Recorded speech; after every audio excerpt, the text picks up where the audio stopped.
முதல்வர் விஜய் அப்படின்னு கூட பார்க்காம ரொம்ப ஆபாசமா அவதூறாக இஷ்டத்துக்கு கண்டபடி பேசியிருக்காரு இந்த முக்தார். ஸோ தப்பி ஓடின இந்த முக்தாரை இன்னைக்கு நம்ம தமிழக போலீஸ் காவல்துறை பெங்களூரில் வச்சு சுற்றி வளைச்சி தப்பிச்சு ஓடின இவரை கையும் களவுமாக இன்னைக்கு போலீஸார்கள் பிடிச்சிருக்காங்க.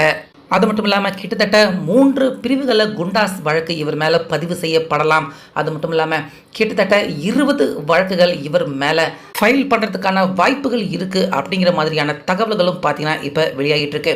ஸோ அப்படி இந்த முக்தார் எதுக்காக முதல்வர் விஜய் அவரை கடுமையாக ஆபாசமாக மோசமாக விமர்சனம் செஞ்சு பேசினார். ஸோ பேசின இவர் இதுக்காக தமிழ்நாட்டை விட்டு தப்பிச்சு பெங்களூருக்கு ஓடின இவரை எப்படி தமிழக காவல்துறை பிடிச்சு இவருக்கு மேலே அடுத்தடுத்துன்னு என்னென்ன வழக்குகள் பதிவு பண்ணியிருக்காங்க அப்படிங்கிற முழு விவரம் எல்லாத்தையுமே இந்த வீடியோவில் பார்க்கலாம். அதனால் வீடியோவை ஸ்கிப் பண்ணிடாமல் பாருங்கள். அதாவது நான் ஒரு பிரபல யூடியூபர், அதே போல் அரசியல் விமர்சகர் அப்படின்னு சொல்லி தெரிஞ்சுக்கிட்டு இருக்க இந்த முக்தார் முழுக்க முழுக்க திமுக உடைய ஆதரவாளர். இந்த முக்தார் அப்படிங்கிறது நிறைய பேருக்கு தெரியும். ஏன்னா இவர் பேசுகிற விஷயங்கள் எல்லாமே பார்த்தீங்கன்னா திமுகவுக்கு ஆதரவாக பேசுவார்.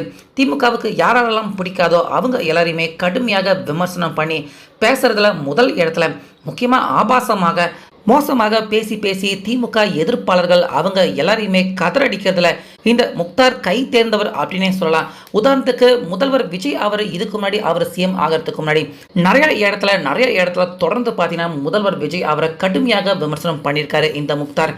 முக்கியமாக சமீபத்தில் இந்த எலெக்ஷனில் முதல்வர் விஜய் ஜெயிக்கிறதுக்கு முன்னாடி சங்கீதா, முதல்வர் விஜய் இவங்க 2 பேருடைய விவாகரத்து விஷயம் வெளியே வந்தப்ப அந்த நேரத்தில் கூட பார்த்தீங்கன்னா முதல்வர் விஜய் அதே போல் த்ரிஷா 2 பேரையுமே இணைச்சி ரொம்ப அவதூறாகவும் ஆபாசமாகவும் இந்த முக்தார் பேசியிருக்காரு.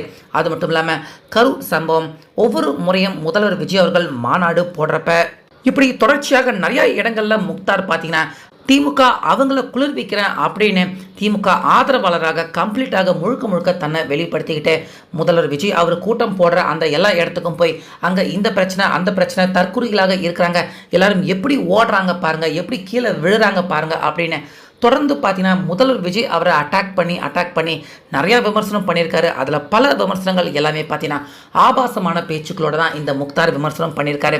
ஸோ இந்த சூழ்நிலையில் முதல்வர் விஜய் அவர் ஜெயிப்பார், தமிழ்நாட்டின் முதலமைச்சராக வருவார் அப்படின்னு சத்தியமாக இவன் நினைக்கவே இல்லை. ஸோ முதல்வர் விஜய் அவர்கள் ஜெயிச்சதுக்கு அப்புறமா அவதூறு பேச்சுக்கள் முதல்வர் விஜய் அவருக்கு எதிராக ஆதாரம் இல்லாத அவதூறு பேச்சுக்கள் பேசினவங்க எல்லாருமே பார்த்தீங்கன்னா ஒவ்வொருத்தராக கைது செய்யப்பட்டு இருக்கிறத நம்ம பார்த்துக்கிட்டு தான் இருக்கோம். மாரிதாஸ் அவர்கள் ஓரளவுக்கு அவர் உண்மையான விஷயங்கள் சொல்கிற மாதிரி இருந்தாலுமே அவருமே கூட சமீபத்தில் கொஞ்சம் அவதூறு விஷயங்கள் பரப்பினதால் அவரையுமே கைது பண்ணாங்க மதுரையில் வச்சு. ஸோ அதனை தொடர்ந்து இந்த முக்தார் ஏற்கனவே மாரிதாஸ் அவராது பரவாயில்ல, அவரை விட ரொம்ப அவதூறாக ஆபாசமான பேச்சுக்கள் முதல்வர் விஜய் அவருக்கு எதிராக பதிவு பண்ணியிருக்க இந்த முக்தார் அவரை பெங்களூருக்கு தப்பிச்சு போயிருக்காரு. இந்த முக்தார் இங்கே இருந்தால் கண்டிப்பாக நம்மளை கைது பண்ணுவாங்க அப்படின்னு பெங்களூருக்கு போய் தப்பிச்சுக்கலாம் அப்படின்னு நினச்சிருக்க இந்த முக்தாரை இன்னைக்கு மத்தியானம் தான் பார்த்தீங்கன்னா பெங்களூரில் நம்ம தமிழக காவல் படை அவங்க பெங்களூரில் வச்சு தப்பிச்சு அங்கே ஒரு லாட்ஜில் தங்கிட்டு இருந்திருக்காரு அப்படின்னு சொல்கிறாங்க.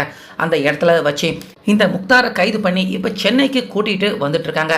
ஸோ இவருக்கு மேலே கிட்டத்தட்ட 20 வழக்குகள் கண்டிப்பாக பதிவு செய்யப்படலாம் அப்படிங்கிறது தான் இப்போ காவல்துறை அவங்க சொல்லக்கூடிய ஒரு தகவலாக இருக்குது. ஏன்னா முக்தார் பார்த்திங்கன்னா தமிழக வெற்றி கழகம் தொண்டர்கள், அதே போல் மாணவர்கள், இளைஞர்கள் இவங்க எல்லாரையுமே இழிவுபடுத்தி பேசியிருக்காரு. இந்த தமிழக வெற்றி கழகம் கட்சிக்கு பின்னாடி இருக்காங்க அப்படின்னு அவங்களும் இழிவுபடுத்தி பேசியிருக்காரு. அது மட்டும் இல்லாமல் அண்ணாமலை அவருடைய தீவிர விசுவாசி அண்ணாமலை அவரை பார்க்க வந்திருக்காங்க. அவங்க கையில் இருந்த குழந்தை, அதே போல் அண்ணாமலை இவங்க எல்லாரையும் சேர்த்து இணைச்சி அந்த இடத்துலையுமே அவதூறாக ரொம்ப அருவருக்கத்தக்கமாக பேசியிருக்காரு இந்த முக்தார். ஸோ அந்த வழக்கம் பார்த்தீங்கன்னா இருக்குது இவர் மேலே. மேலும் த்ரிஷா அதே போல் முதல்வர் விஜய் இவங்க 2 பேரையுமே கூட இணைச்சி வச்சு ரொம்ப மோசமாக பேசியிருக்காரு. இப்படி அடுக்கடுக்காக பார்த்தீங்கன்னா நிறையா விஷயங்கள் சொல்லிக்கிட்டே போகலாம். ஸோ இதுக்கு முன்னாடி கூட பார்த்தீங்கன்னா சவுக்கு சங்கர் அவர் கைது செய்யப்பட்டிருந்தார்.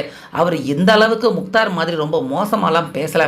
ஆனாலுமே அவர் மேலே இதுக்கு முன்னாடி கடந்த ஆண்டு திமுக ஆட்சியில் கிட்டத்தட்ட 3 குண்டாஸ், அதுக்கப்புறமா 17 வழக்குகள் வரிசையாக அடுத்தடுத்துன்னு இந்த சவுக்கு சங்கர் அவர் மேலே பதிவு செய்யப்பட்டிருந்திருக்கு.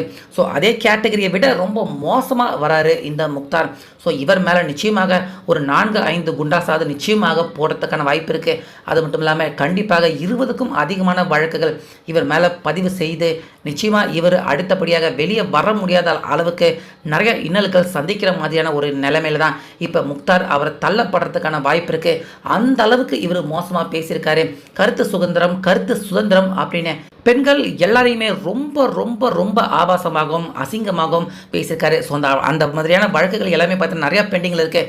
இந்த வழக்குகள் எல்லாமே நிறையா வழக்குகள் குண்டாசாகவும் இவர் மேலே பாயறதுக்கு இருக்குது. ஸோ இது எல்லாமே சேர்த்து நிச்சயமாக முக்தார் பார்த்தீங்கன்னா அவர் முதல்வர் விஜய் அவரை பேசுனதுக்காகவே நிச்சயமாக அனுபவிப்பார். வெளியே வர முடியாத அளவுக்கு நிச்சயமாக தமிழக காவல்துறை இந்த முக்தார் அவரை ஜெயிலுக்குள்ளே வச்சு நிச்சயமாக செய்ய போகிறாங்க. ஸோ முதல்வர் விஜய் அதே போல் தமிழக வெற்றி கழகம் இன்னும் பெண்கள் இப்படி நிறைய பேரை அவதூறா ஆபாசமாக இழிவுபடுத்தி பேச இந்த முக்தாரை இன்னைக்கு பெங்களூரில் வச்சு கைது பண்ணியிருக்காங்க. நிச்சயமாக இவருக்கு மேலே நிறைய வழக்குகள் பதிவு செய்யப்பட போது. திமுக ஆட்சியில் திமுக ஆதரவோட இஷ்டத்துக்கு வாய்க்கு வந்தபடி கண்டபடி பேசிக்கிட்டு இருந்த இந்த முக்தார் இன்னைக்கு கைது ஆயிருக்கிறத பற்றி உங்கள் கருத்தை சொல்லுங்கள்.